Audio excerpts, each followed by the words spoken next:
정말 우리가 살아가면서 중요한 것들이 많이 있지만 많은 사람들이 함께 살아가기 위해서 중요한 것은 질서라고 생각해요.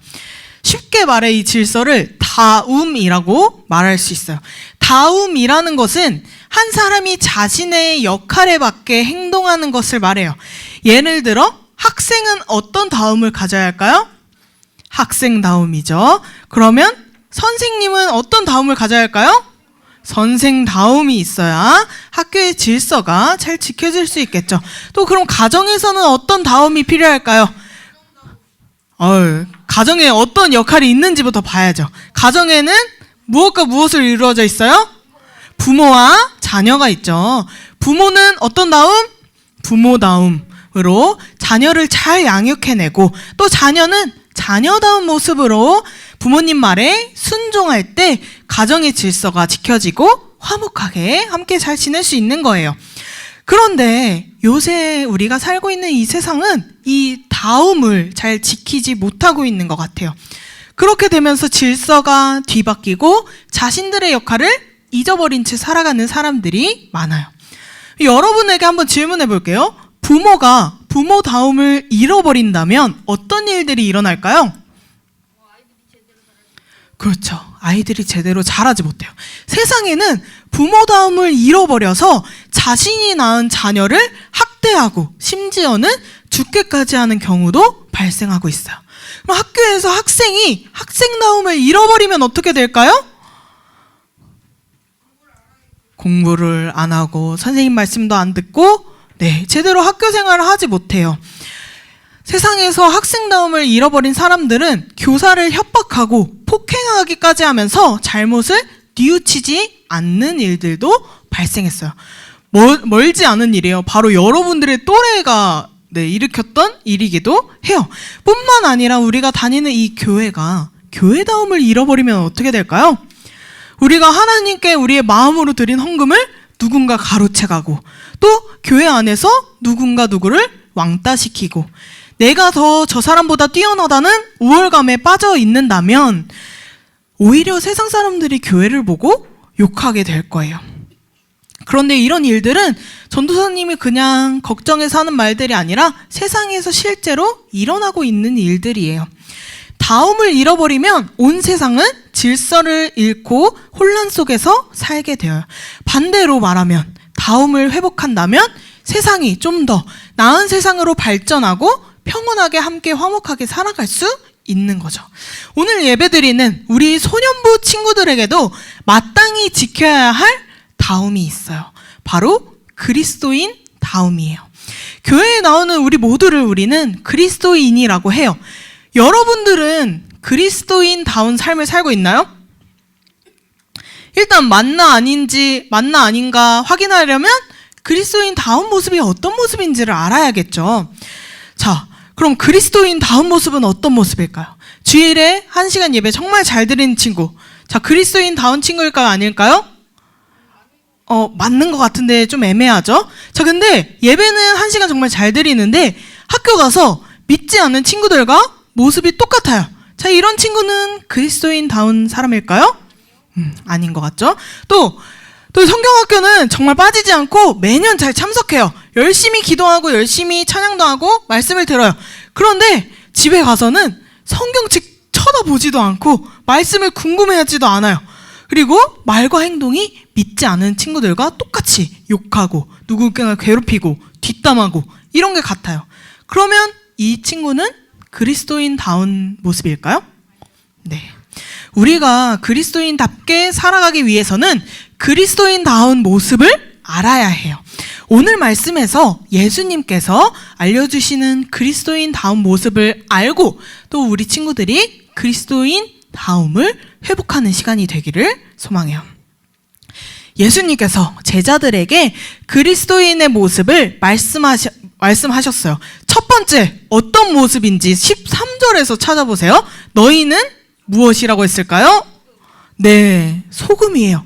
자, 여러분들 그러면 최대한 많은 상상력을 동원해서 생각해 보세요. 그리스도인다운 모습이 소금이다. 자, 여러분 소금처럼 살아가고 있나요? 네, 잘 모르겠죠. 자, 그럼 우리가 소금에 대해서 잘 알아야 되는데, 여러분 소금은 어떤 특징을 갖고 있죠? 네, 짠맛을 가지고 있어요. 그래서 소금을 음식에다 뿌리면 맛을 더해주는 역할을 해요. 짠맛뿐만이 아니라 맛을 더욱 풍부하게 하기도 해요. 그런데 요리를 하다가 하얀 가루가 소금인 줄 알고 넣었어요. 근데 막 엄청 달아요. 이건 소금일까요? 아닐까요? 아니에요. 짜지 않으면 소금이 아니에요. 아무리 겉모습이 겉포장지에 소금이라고 적혀있고 냄새를 맡아도 소금인 것 같고 만져봐도 소금인 것 같은데 이게 짜지 않으면 소금이에요? 아니에요? 아예 아니에요. 그 맛이 달다면 설탕일 거고 아니면 뭐 다른 가루겠죠. 우리가 이렇게 소금을 어떻게 하냐면 짠맛이 있어야 소금을 알듯이 소금다움을 지켜야 비로소 소금인 거예요. 음식을 만들 때 맛을 내기 위해 소금이 꼭 필요한 것처럼 우리는 세상에 꼭 필요한 사람이라는 것을 알려주고 계세요. 소금이 짠맛을 더해준다고 했잖아요. 맛을 더욱 풍부하게 해주고 우리는 세상에 부족한 것들, 세상의 필요를 채워주는 역할을 가지고 있다는 것을 이 소금을 통해서 알게 하시는 거예요. 근데 소금이 짠맛을 더하는 데만 쓰이냐? 그건 아니에요. 하나 더 있어요. 소금이 또 어떨 때 쓰일까요?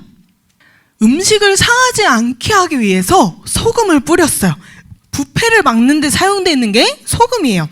오늘날에는 우리 음식을 좀 더 오래 보관하려면 어디다 놓으면 돼요?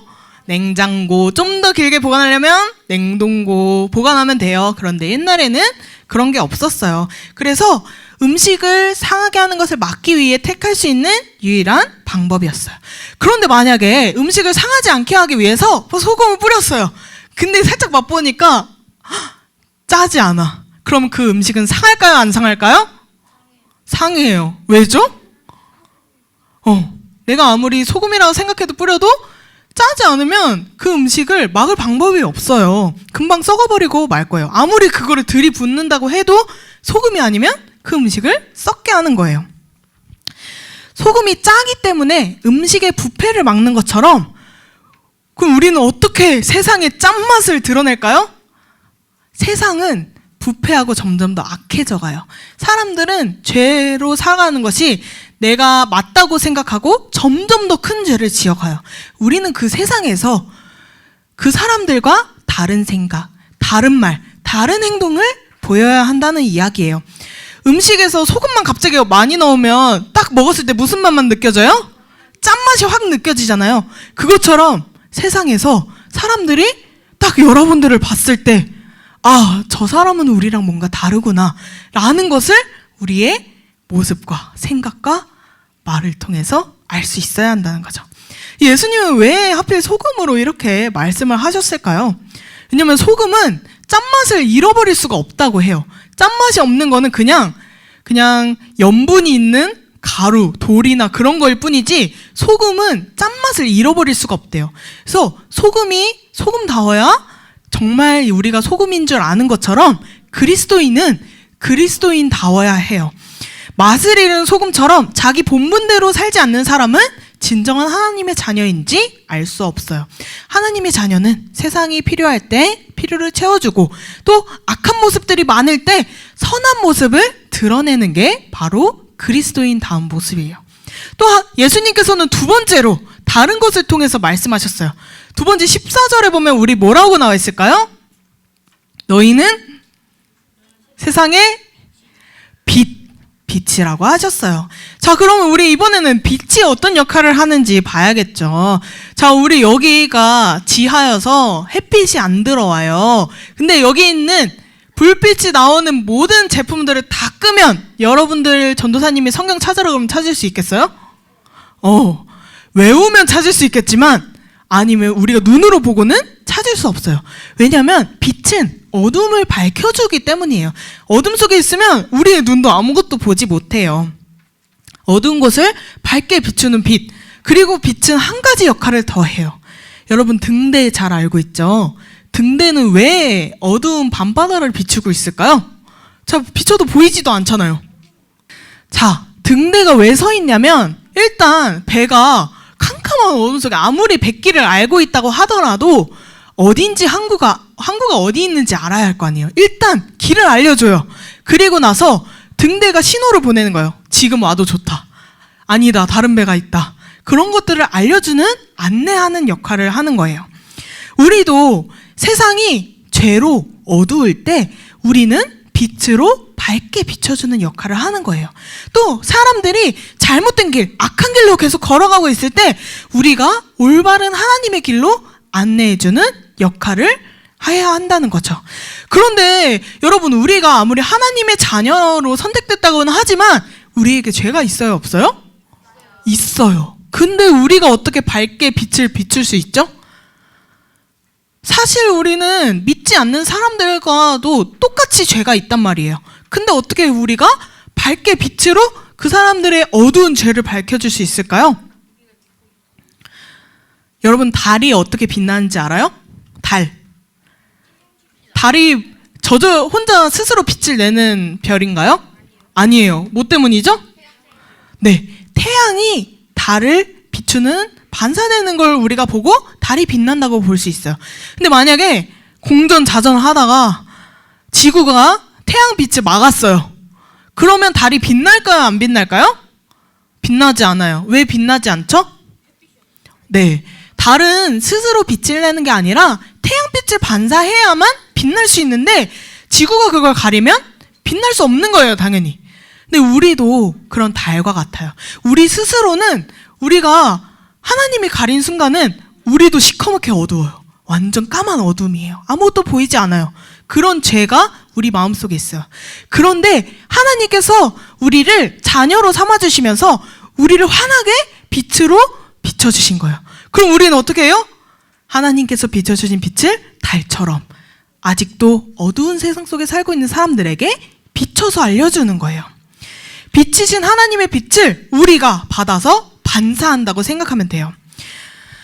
우리는 달과 같이 달이 태양 없이 빛날 수 없는 것처럼 우리는 하나님 없이는 빛날 수 없어요. 그래서 언제나 하나님과 함께 해야 하는 거죠. 16절을 보면 빛에 대해서 이야기해요. 이같이 너희 빛이 사람 앞에 비치게 하여 그들로 너희 착한 행실을 보고 하늘에 계신 너희 아버지께 영광을 돌리게 하라. 아멘. 빛은 우리의 착한 행실을 말하고 그 행실을 보는 모든 사람이 하나님께 영광을 돌릴 수 있대요. 자, 그러면 우리가 하나하나 잘 봐야겠죠? 영광을 돌린다라는 말은 분명히 보이거나 드러나게 한다는 거예요. 우리가 하나님이 분명히 보이거나 드러나게 해주는 역할인 거예요. 한마디로 우리의 모습으로 하나님을 드러내는 거예요. 우리의 착한 행실, 우리가 비추는 것은 바로 그거예요. 우리의 모습으로 하나님을 드러내는 것. 예수님이 우리의 유일한 소망 되신다는 것을 사람들에게 전하는 것. 이것이 세상의 빛으로 살아가는 역할이에요. 하나님을 보지 못하는 세상에 하나님의 모습을 드러나게 하는 것이 우리가 이 땅을 살아가는 중요한 사명 중에 하나이기도 하죠. 소금은 짜고 빛은 빛나는 것처럼 우리의 그리스도인 다움은 삶에서 드러나야 돼요. 짠맛이 많이 뿌렸을 때 음식에서 느껴지는 것처럼, 갑자기 어둠 속에서 빛을 눈에 확 비쳤을 때 확 눈부시다 하는 것처럼 우리도 삶에서 그만큼 드러낼 수 있어야 해요. 근데 우리도 여전히 죄 때문에 어둡다고 했잖아요. 그래서 우리는 가만히 있는다면 당연히 믿지 않는 사람들처럼 죄를 짓고 살아요. 그럼 우리 어떻게 해야 그리스도인답게 살아갈 수 있을까요? 계속해서 소금처럼 빛처럼 살아갈 수 있도록 노력을 해야겠죠. 근데 전도사님이 항상 여러분 성경 읽으세요, 기도하세요, 특세 참여하세요 얘기해도 참여한 사람 몇 명이에요? 끽해봐야 4-5명이죠. 많지 않아요. 전도사님이 아무리 이거 해라 저거 해라 해도 여러분들은 슉 듣고 나가고 집에 가서는 까먹고 다음 주에 새로 와서 새로운 말씀을 배우고 하는 거죠. 전도사님이 아무리 방법을 얘기해도 여러분들이 실천할 수 없어요. 그래서 쉽게 할 수 있는 방법을 알려줄게요. 여러분들도 듣자마자 바로 할 수는 있어요. 더욱 우리가 기쁨으로 연습할 수 있는 방법이기도 해요. 뭐냐면 하나님을 더 사랑하는 거예요. 하나님을 더 사랑해야 우리가 그리스도인답게 살아갈 수 있어요. 이게 무슨 말인지 잘 이해가 안 가죠? 여러분들 혹시 무언가에 깊이 빠져본 적 있어요? 연예인에게 엄청 빠져본다든지, 게임에 엄청 빠져본다든지, 아니면 누군가를 짝사랑해봤다든지, 그런 마음을 가져봤을 때가 있을 거예요. 그러면 무언가에 사람이 빠졌을 때, 깊이 빠졌을 때, 가장 먼저 일어나는 변화가 뭘까요? 행동 중에 어떤 행동이 변화될까요? 되게 단순해져요. 하루 종일 그 생각만 하고 있는 거예요. 내가 좋아하는 연예인, 내가 좋아하는 게임, 내가 좋아하는 사람이라든지 그 생각만 하루 종일 해요. 왜냐면 그게 내가 너무 좋아하고 내가 너무 사랑하기 때문에 계속해서 떠오르고 계속 생각나는 거예요. 밥 먹다가도 생각나고, 밥 먹을 때도 뭐 내가 좋아하는 연예인이 좋아하는 거 먹고, 아니면 뭐 게임 뭐 증정품 준다 그러면 거기 가서 먹고, 우리가 그런 행동들 하잖아요. 그것에 굉장히 빠져 있을 때는요.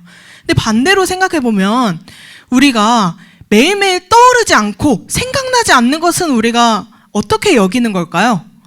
사랑하지 않는 거예요. 우리가 사랑하고 마음을 더욱 줘야 그게 매일매일 생각나고 떠오르고 기억에 남아요.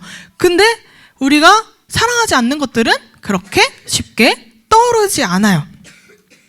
우리가 그리스도인다워지게 연습하는 것은 하나님을 더욱 사랑하는 연습과도 같아요. 사랑의 특징이 기억하는 거예요. 그래서 우리는 더욱 하나님을 떠올리고 기억하는 연습을 해야 하는 거죠. 우리 모두는 그리스도인이라고 했어요. 그리스도인은 예수님을 삶의 주인으로 모시는 사람이에요. 그런데 예수님을 삶의 주인으로 왜 모시냐? 이유는 하나예요. 우리도 예수님을 사랑하기 때문에. 혹시 여기 예수님 사랑 안 하는 사람 있나요? 있으면 여기 올 이유가 없겠죠. 네. 직접적으로 우리가 말하지는 않아도 예수님께서 우리를 얼마나 사랑하셨는지도 알고, 또 우리도 예수님을 사랑하고 있어요. 너무 낯간지러워서 말을 안 하는 경우도 있겠죠. 그렇게 우리는 이 자리에 나와서 예배도 드리는 거예요. 그래서 우리도 좀 더 하나님을, 예수님을 사랑해 보자는 거죠. 우리의 모습, 우리의 행동으로요. 예수님은 우리에게 세상 속에서 빛과 소금으로 살아가라고 하셨어요. 그런데 우리는 때때로 반대로 살아요.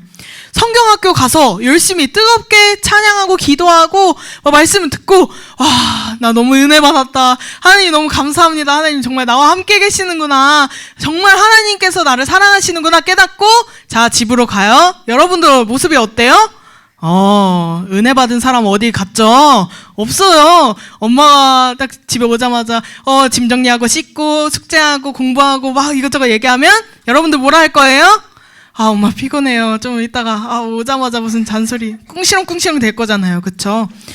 우리가 금세 그날 받았던 은혜도 어딘가 집에 가면 사라져요.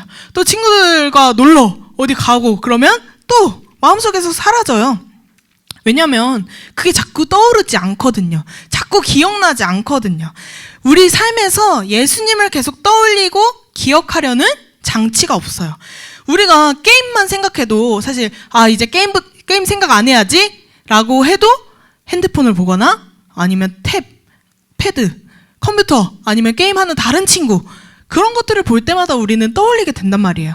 그것처럼 우리가 무언가를 보고 예수님을 떠올릴 수 있게 그 장치를 만들어야 한다는 거예요. 근데 우리가 그 장치도 없이 예수님을 계속해서 떠올리지 않는다면 그 사랑도 식어가고 그리스도인 다움을 점점 잃어버리는 것과 같아요. 마치 맛을 잃은 소금과 같아요. 맛을 잃은 짠맛이 안 나는데 어떻게 소금이라 할 수 있겠어요. 또 지구에 가려진 달과 같이 빛나지 않는 빛이 되는 거예요. 맛을 잃은 소금과 빛나지 않은 빛이 어디 쓸데가 있겠어요? 아무 쓸데 없어요. 심지어 이름조차도 부딪히죠. 빛이라는 이름 자체가 빛난다는 건데 빛나지 않는데 빛이라고 말할 수 있나요? 없죠. 존재하는 목적 자체가 사라지는 거예요. 그걸 사람들이 보고 뭐라고 할까요? 저게 짠맛도 없는데 어떻게 소금이야? 저게 빛나지도 않는데 어떻게 빛이라고 말해? 라고 말하죠. 마찬가지로 교회 다니는 우리를 향해 똑같이 말할 거예요. 우리가 그리스도인 다움을 잃어버린다면 세상 사람들이 우리를 향해 이런 것처럼 말할 거예요. 짠맛 없는데 저게 소금이냐? 빛이 안 나는데 어떻게 빛이냐? 라는 말을 들을 수 있어요. 그리스도인 다움을 잃어버리면 이렇게 되는 거예요. 우리가 존재하는 목적이 사라지는 것과 같아요. 우리가 주일에 1시간 예배 드리고 집에 가면 끝나는 게 아니에요. 매년 성경학교를 빠지지 않고 참여한다고 해서 끝나지 않아요. 여러분들이 스스로 세상을 살아갈 때 빛과 소금으로 살아가기 위해 내가 할 수 있는 것들을 생각해야 해요. 아까 얘기했잖아요. 전도사님이 여러분 기억하기 위해서 성경 한 구절씩 외우고 뭐 한 절씩 읽고 해보세요 라고 하면 여러분들 중에 극소수는 해요. 근데 나머지 친구들은 오늘 집에 가면 또 잊어버려요. 그래서 내가 할 수 있는 일을 내 스스로 찾아내는 것도 중요해요. 정말 단순한 거여도 상관없죠. 다른 말로 하나님을 사랑하기 위해서 예수님을 내 삶에서도 매일 떠올리기 위해서 무엇을 할 수 있을지 생각해 보세요. 정말 나는 너무 단순하다. 나는 생각이 없다. 나는 정말 아무리 다짐하고 생각하고 열심히 해도 나는 집에 가면 다 까먹는다. 이런 친구들이 있다면 우리가 매일매일 자잖아요. 그러면 우리가 누워서 볼 수 있는 그 천장 위치에다가 한번 크게 이렇게 적어보세요. 예수님이 나를 사랑하신다. 그러면 매일은 아니어도 언젠가 한번 자기 전이라든지 눈을 떴을 때 이틀에 한 번, 3일에 한 번이라도 보게 된단 말이죠. 근데 그거 보면 딱 무슨 생각 나겠어요? 이런 말씀 들었었지. 전도사님이 저거 붙이라고 했었지. 이 설교의 전체가 기억나지 않더라도 우리는 그걸 통해서 예수님을 떠올릴 수 있는 거예요. 그때 삶에서 예수님이 기억나게 하는 거예요. 이런 모습이 더 우리가 사랑하는 모습이에요. 여러분들이 한번 이런 거라도 정말 사소하게 그냥 책상에다가 붙여놓고 그 말씀 있잖아요. 이마에다도 붙이고 책상에 붙이고 문지방에 다 붙이고 말씀을 계속 기억하기 위해서 그렇게라도 하라고 하잖아요. 여러분들 정말 단순하게라도 그냥 뭐 내 핸드폰 뒤에다가 붙여놓든지 내가 자주 보는 어떤 공간에 붙여서라도 예수님을 삶 속에서 잘 떠올리고 기억하고 사랑하는 여러분들이 되었으면 좋겠어요. 우리가 믿지 않는 사람들과는 다르게 살아야죠. 밍밍한 세상에 소금 확 뿌리는 것처럼 그렇게 튀는 삶. 또 어두운 세상에 밝게 빛을 비추고 길을 안내해주는 그런 역할. 그게 바로 그리스도인다운 모습이에요. 우리가 그렇게 살자고 오늘 다짐했으면 좋겠어요. 오늘 말씀 들어서 오늘은 잘 기억할 거예요. 왜냐면 빛은 진짜 어딜 가나 다 보여요. 빛 보면서 오늘 소금과 빛 얘기했지 라는 것까지 기억할 수 있어요. 근데 가장 중요한 건 내일부터예요, 여러분. 내일부터 학교 가죠, 학원 가죠. 정말 바쁘게 살아요. 그러면 정말 잊어버리기 쉬워요. 우리의 생각에는 다른 것들이 계속 들어오기 때문에 다른 것들도 바라보고. 그래서 우리는 더 잘 잊어버릴 거예요. 내일부터 여러분들이 할 수 있는 그 빛과 소금으로 살아갈 수 있는 한 가지 생각하면서 매일매일 지킬 수 있도록 노력하세요. 만약에 난 아무것도 못하겠다. 전도사님 말한 천장에 예수님 나를 사랑하신다 한마디라도 붙이기. 그거 정말 쉽잖아요. 아빠한테 붙여달라고 하세요. 네, 그거라도 여러분 하셔야 돼요. 그렇게 해서 바쁜 삶 속에서도 예수님을 잊지 않고 예수님 그 이름이라도 떠올리는 삶을 살길 바래요. 그렇게 세상 속에서 빛과 소금으로 그리스도인 다움을 회복하는 여러분들이 되기를 예수님의 이름으로 축복합니다.